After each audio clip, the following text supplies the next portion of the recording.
Hello students. आज पुनः आप सभी के बीच में अपना दूसरा वीडियो लेकर उपस्थित हुआ हूं। पहले वीडियो में आप सभी का ढेर सारा स्नेह और प्यार मिला, जिसके लिए आप सभी का शुक्रिया अदा करता हूं और उम्मीद करता हूं कि ये वीडियो भी आपको पसंद आएगा। और आपसे रिक्वेस्ट है कि आप इसे जो है अपने दोस्तों तक अवश्य शेयर करिएगा, साथ ही चैनल को लाइक और सब्सक्राइब भी करिएगा। तो हमारा आज का जो टॉपिक है वो है concept of social diversity and it's enrichment in life challenges for universal education. सामाजिक विभिन्नता की संकल्पना व सार्वभौमिक शिक्षा हेतु जीवन चुनौतियों में इसका संवर्धन। आइए देखते हैं इसमें क्या क्या है। वैसे इस टॉपिक के अंतर्गत हम सामाजिक विभिन्नता की क्या अवधारणा है, क्या संकल्पना है, उसका क्या कॉन्सेप्ट है, उसको पढ़ेंगे और क्या क्या चुनौतियां हैं सार्वभौमिक शिक्षा को लागू करने में या शिक्षा के सार्वभौमिकरण में क्या क्या चुनौतियां हैं। तो आइए देखते हैं। भारत विविधता वाला देश है। इसके अंचल में अनेक धर्म, संस्कृति, जाति, संप्रदाय और भाषा से जुड़े लोग साथ साथ रहते हैं। राजनैतिक, सामाजिक, आर्थिक व सांस्कृतिक दृष्टि से भी अनेक विविधताएं यहाँ देखने को मिलती हैं। भौगोलिक दृष्टि से भारत एक बहुआयामी देश है। यहाँ के लोगों के रहन सहन, खान पान, रीति रिवाज और राजनैतिक, आर्थिक तथा धार्मिक व्यवस्था में विविधता दिखाई देती है। भारत एक संगठित राष्ट्र है जिसका अपना एक संविधान है और जिसमें सभी धर्मों, संस्कृतियों, भाषाओं और क्षेत्रीय लोगों के लिए महत्वपूर्ण स्थान सुरक्षित है तथा उनके हितों का ध्यान रखा जाता है। संक्षेप में यह कहा जा सकता है कि भारतीय सामाजिक जीवन के अति प्राचीन काल के इतिहास से ही भारतीय संस्कृति एकता का अनूठा रूप और आदर्श रूप प्रस्तुत करती रही है। इसे हम भारत की सामाजिक विविधता का नाम दे सकते हैं। इस विविधता ने भी संस्कृति में भूतपूर्व एकता स्थापित की है। हमारा भारतीय समाज लोकतंत्रात्मक शासन प्रणाली का अनुसरण करते हुए जाति, धर्म, वर्ग व संस्कृति के आधार पर किसी व्यक्ति से भेदभाव नहीं करता है। भारतीय संविधान प्रत्येक व्यक्ति को समान अधिकार प्रदान करता है तथा एक नागरिक से यह अपेक्षा करता है या यह अपेक्षा की जाती है कि वह भी किसी के अधिकारों का हनन न करे। शिक्षा ही वह आधार है जिस पर आदर्श समाज की संपूर्ण इमारत खड़ी की जा सकती है। शिक्षा द्वारा ही किसी भी समाज में फैली सामाजिक अव्यवस्था को भी दूर किया जा सकता है। शिक्षा का उद्देश्य मानस का विकास करना है। बालक के सोचने, विचारने के क्षेत्र को विस्तृत बनाना है। बड़े लाभ के लिए छोटे लाभ का त्याग करना सिखाना है और बालक को जिम्मेदार नागरिक के रूप में तैयार करना है। इटली ने कहा था, युद्ध मानव के मस्तिष्क में पैदा होता है, अतः मानव के मस्तिष्क को शांति के लिए प्रशिक्षित करना चाहिए।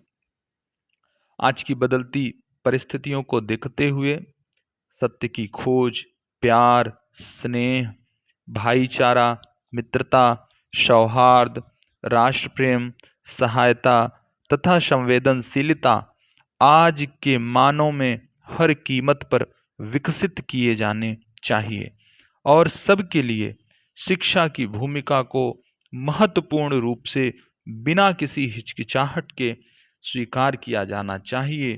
तभी मानव शांतिपूर्ण व सुखद सामूहिक जीवन जीने में सक्षम हो सकता है। अरब, तुर्क, मुगल और अंग्रेज सभी ने अपनी अपनी अनूठी विशेषताएं भारतीय संस्कृति में समाहित की। भारतीय संस्कृति की इस समन्वयवादी प्रवृत्ति ने एक ऐसी संस्कृति को जन्म दिया जो किसी एक प्रजाति की देन नहीं कही जा सकती। हम देखते हैं कि हमारा जो देश है वो लगभग 800 साल गुलाम रहा, लेकिन हमारी जो मूल संस्कृति थी वो आज भी जिंदा है। जबकि हमारे देश पर इतने आक्रांताओं का शासन रहा, उन्होंने अपनी कल्चर को, अपनी संस्कृति को जो है यहाँ पर थोपने की कोशिश की, लेकिन भारतीय संस्कृति की ये विशेषता रही कि उसकी जो एक समन्वयवादी जो विशेषता थी, उसकी वजह से उसने सबके साथ समन्वय स्थापित कर लिया, लेकिन उसका पतन नहीं होने पाया। तो हम ये कह सकते हैं कि भारतीय संस्कृति जो है वो दुनिया की ऐसी संस्कृति रही है जो अब इतने आक्रांताओं को झेलने के बाद भी नष्ट नहीं हुई। आगे देखते हैं, भारतीय संस्कृति की इस समन्वयवादी प्रवृत्ति ने ऐसी संस्कृति को जन्म दिया जो किसी एक प्रजाति की देन नहीं कही जा सकती। राजनीतिक दृष्टि से भी भारतीय संस्कृति विविधता लिए हुए है। साथ ही भारतीय जीवन में कला व साहित्य की एकता भी महत्वपूर्ण है। चित्रकला, मूर्तिकला, स्थापत्य कला एवं नृत्य, संगीत आदि कलाएं भारत की एकता के भी परिचायक हैं। इसी प्रकार भारत की एकता के योगदान में साहित्य की भूमिका भी कम महत्वपूर्ण नहीं है। विशेष रूप से भक्ति साहित्य बहुत ही महत्वपूर्ण है। तुलसी, मीरा, सूरदास, रहीम, कबीरदास, शंकरदेव आदि के गीत, भजन, पद आदि न केवल संपूर्ण भारत में विख्यात हैं, अपितु यह सब भारत के सांस्कृतिक साहित्यिक समन्वय का चित्र प्रस्तुत करने के साथ ही भारत में शांति की पुनर्स्थापना में भी सहायक हैं। अब हम आगे देखेंगे कि भारत में सार्वभौमिक शिक्षा हेतु क्या क्या चुनौतियां हैं। Challenges for universal education in India. तो फर्स्ट पॉइंट है कि आज शिक्षा में निहित संवैधानिक मूल्यों को, जो न्याय, समता, स्वतंत्रता पर आधारित थे, अर्थात सबकी समान शिक्षा के लिए प्रतिबद्ध थे, उनको तिरस्कृत किया जा रहा है। वह शिक्षा व्यापारीकरण का साधन बन गई है, अर्थात जिसकी जैसी आर्थिक हैसियत है वह वैसी ही शिक्षा खरीदने का प्रयास कर रहा है। नेक्स्ट पॉइंट है कि शिक्षा अधिकार अधिनियम 2009 अर्थात आरटी एक्ट में जिस प्रकार से 25% गरीब वंचित तबके के बच्चों को निजी विद्यालयों में शिक्षा ग्रहण करने हेतु प्रवेश देने की बात कही गई है, उससे आने वाले समय में सरकारें नए विद्यालय खोलने के अपने दायित्व से बचने का प्रयास करेंगी। अर्थात जो आरटी एक्ट है उसमें यह प्रावधान किया गया है कि जितने भी कॉन्वेंट या प्राइवेट विद्यालय हैं उन विद्यालयों की 25% जो सीटें होंगी वह गरीब बच्चों के लिए, अर्थात आर्थिक पृष्ठभूमि से जो कमजोर लोग हैं उनके लिए आरक्षित होंगी। तो इसका दुष्परिणाम यह हो सकता है कि सरकार जो है यह आंकड़ा प्रस्तुत करेगी कि हमने हर विद्यालय में 25% सीटें जो है गरीबों के लिए आरक्षित कर दी है, तो सब वहाँ पे शिक्षा ग्रहण कर सकते हैं और हमें नए विद्यालय खोलने की जरूरत नहीं है।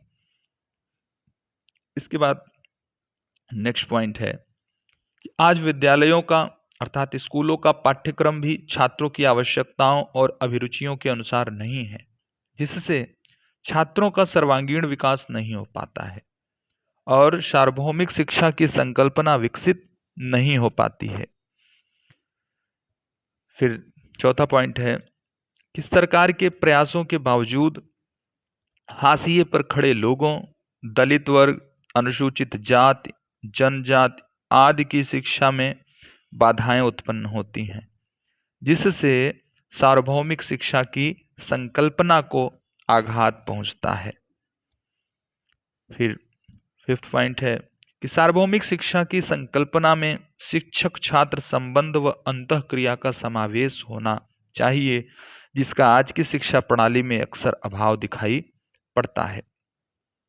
कहने का तात्पर्य यह है कि विद्यालयों में अक्सर ऐसा होता है कि शिक्षक अपने दायित्वों का ठीक ढंग से निर्वहन नहीं करते हैं, तो वहाँ पर जो है छात्र और शिक्षक के बीच में जो इंटरेक्शन होना चाहिए वो नहीं हो पाता, वो अंतःक्रिया नहीं हो पाती है। और जब तक अंतःक्रिया नहीं होगी तब तक जो है जो शिक्षण है वह प्रभावी नहीं होगा, और वास्तव में छात्र जिस चीज के लिए विद्यालय आता है वो उसको मिल नहीं पाएगा। तो कक्षा में अंतःक्रिया होना बहुत जरूरी है। इसके बाद जो अंतिम पॉइंट है वह है कि सार्वभौमिक शिक्षा के संदर्भ में प्रारंभिक, माध्यमिक व उच्च शिक्षा के नामांकन दर में काफी विषमता है। जहां प्राथमिक शिक्षा के लिए यह दर 97% है, उच्च शिक्षा के लिए लगभग 27% है, वहीं माध्यमिक शिक्षा के लिए यह दर लगभग 78% है। अर्थात लगभग 22% छात्र माध्यमिक स्तर पर सार्वभौमिक शिक्षा के विद्यालयों में नामांकित नहीं होते हैं। कहने का तात्पर्य यह है कि जो शिक्षा के तीनों स्तर हैं, प्रारंभिक, माध्यमिक और उच्च शिक्षा, इसमें जो एनरोलमेंट का जो लेवल है वो काफ़ी अलग है, इसमें काफ़ी विषमता है। हम देखते हैं कि हमारे यहाँ प्राथमिक स्तर पे तो 97% बच्चे एनरोल्ड हो जाते हैं, क्योंकि आरटीई एक्ट है और विशेष तरह के जागरूकता अभियान और तमाम तरह के प्रयास किए जाते हैं। तो यहाँ तो मिड डे मील है, तो यहाँ इन सब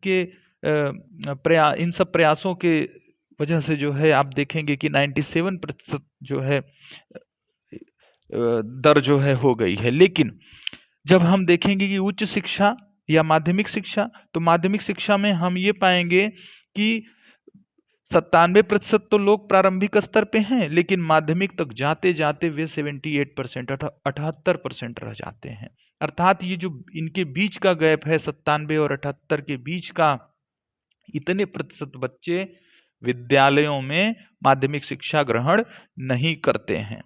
और जब हम हायर एजुकेशन की तरफ बढ़ेंगे, उच्च शिक्षा की तरफ देखेंगे, तो हम देखेंगे कि वहां तो बहुत ही आश्चर्य कर देने वाले आंकड़े हैं।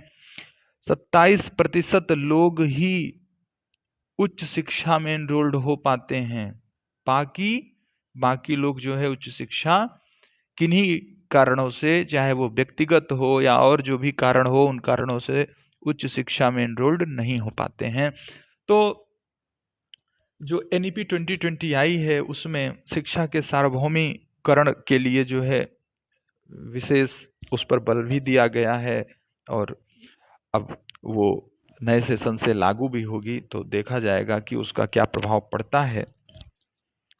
इस तरह से हमने देखा कि जो हमारा आज का टॉपिक था वो था concept of social diversity and it's enrichment in life challenges for universal education, और सार्वभौमिक शिक्षा की क्या चुनौतियां रहीं ये, और सामाजिक विभिन्नता की संकल्पना।